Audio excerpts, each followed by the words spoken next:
नागपुर भारत के महाराष्ट्र राज्य में नाग नदी के किनारे स्थित महाराष्ट्र राज्य का तीसरा सबसे बड़ा शहर है, जिसे टाइगर कैपिटल ऑफ इंडिया या टाइगर गेटवे ऑफ इंडिया जैसे नामों से जाना जाता है। यह महाराष्ट्र और भारत का एक प्रमुख नगर है। इस नगर को हाल ही में देश के सबसे स्वच्छ व सुगंध शहर का इनाम मिला है। इसे भारत का दूसरे नंबर का क्लीनेस्ट शहर माना जाता है। फ्रेंड, इस शहर की जड़ों में संस्कृति, इतिहास, परंपरा, अध्यात्म और प्रकृति की आमद गहराई धसी हुई है, जो कि गर्व का अनुभव करवाती है। इस शहर को देखने के बाद पता चलता है कि भारत देश के अतीत में नागपुर का वर्चस्व कायम था। नागपुर आधिकारिक तौर पर महाराष्ट्र राज्य का सबसे सुरक्षित और तकनीकी रूप से विकसित शहर बन गया है। फ्रेंड, पर्यटन की दृष्टि से इस शहर को महाराष्ट्र के अग्रणी शहरों में शुमार किया गया है। यहाँ बने अनेक मंदिर, ऐतिहासिक इमारतें और झील यहाँ आने वाले सैलानियों के केंद्र में होते हैं। दोस्तों, ये नगर संतरों की खेती के लिए भी काफी मशहूर है, इसलिए नागपुर को ऑरेंज सिटी यानी संतरों की नगरी भी कहते हैं। नागपुर शहर का नाम नाग नदी के नाम पर रखा गया है। यह नदी नागपुर के पुराने हिस्से से गुजरती है तथा नागपुर को महाराष्ट्र की उपराजधानी होने का दर्जा प्राप्त है, क्योंकि मुंबई और पुणे के बाद बढ़ते इंफ्रास्ट्रक्चर की वजह से नागपुर की गिनती जल्द ही महानगरों में की जाएगी। फ्रेंड, नागपुर को महाराष्ट्र के स्मार्ट शहरों में से एक के रूप में प्रस्तावित किया गया है और यह शहर स्मार्ट सिटी परियोजना निष्पादन में भारत के शीर्ष 10 शहरों में से एक है। इसके अलावा नागपुर मध्य भारत का एक स्वास्थ्य केंद्र भी है, जो कि एक बड़े भौगोलिक क्षेत्र की जरूरतों को पूरा करता है, जो इसे आसपास के क्षेत्रों के लिए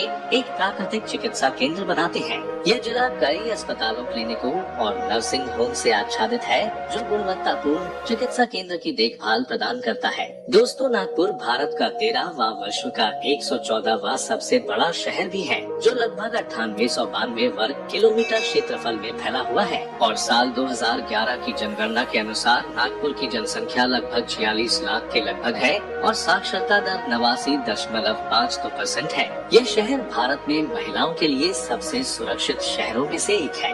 यहाँ लगभग 60% आबादी हिंदू है, जबकि बौद्ध आबादी का 1/4 से अधिक हिस्सा बनाते हैं और मुस्लिम, ईसाई, जैन और सिख भी हैं। तथा इस शहर में बोली जाने वाली भाषा मराठी है और मराठी के अलावा हिंदी, अंग्रेजी भी बोली जाती है। दोस्तों, नागपुर को दीक्षा भूमि के लिए भी जाना जाता है, जिसे क्लास पर्यटन और तीर्थ स्थल का दर्जा दिया गया है, जो दुनिया के सभी बौद्ध स्तूपों में सबसे बड़ा खोखला स्तूप है। नागपुर शहर में विभिन्न क्षेत्रों में पाठ्यक्रम की पेशकश करने वाले प्रमुख शिक्षा संस्थान भी हैं। यहाँ कई राष्ट्रीय अनुसंधान संस्थान और मेडिकल कॉलेज, इंजीनियरिंग कॉलेज भी हैं। नागपुर विश्वविद्यालय महाराष्ट्र का एक बहुत बड़ा विश्वविद्यालय है। फ्रेंड, अगर इतिहास पर नजर डालें तो पता चलता है कि नागपुर की स्थापना देवगढ़ के गोंड राजा भक्त बुलंद शाह ने 1703 ईस्वी में की थी तथा ये शहर 1960 तक मध्य भारत राज्य की राजधानी था। 1960 के बाद यहाँ की मराठी आबादी को देखते हुए इसे महाराष्ट्र के जिले के रूप में शामिल कर दिया गया तथा नागपुर नाम का पहला संदर्भ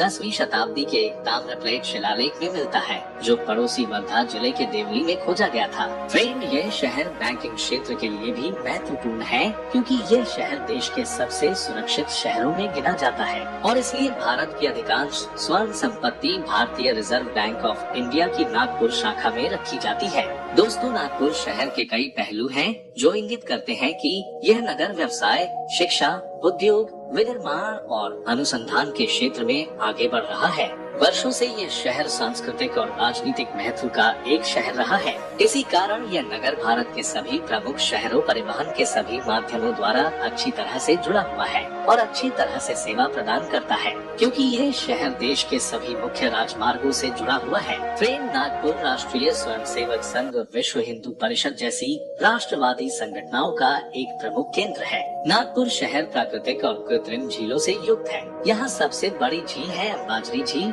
और प्राकृतिक झीलों में गोरेवाड़ा झील और तेलनखेड़ी झील शामिल है। इसके साथ ही सोनेगांव और गांधी सागर झीलें कृत्रिम हैं, जो शहर के ऐतिहासिक शासकों द्वारा बनाई गई हैं। दोस्तों, नागपुर साल भर सांस्कृतिक कार्यक्रमों की मेजबानी भी करता है। इसके अलावा इस शहर में कई सारी खूबसूरत टूरिस्ट पैलेस भी मौजूद हैं, जैसे दीक्षा भूमि स्तूप, रामटेक किला, ड्रैगन पैलेस मंदिर, अक्षरधाम मंदिर, लता मंगेशकर म्यूजिकल गार्डन आदि कई सारे प्लेस मौजूद हैं, जो लोगों को काफी ज्यादा आकर्षित करते हैं। फ्रेंड, आज की वीडियो में इतना ही, मिलते हैं नेक्स्ट वीडियो में। वीडियो अच्छी लगी हो तो वीडियो को लाइक और सब्सक्राइब जरूर करें।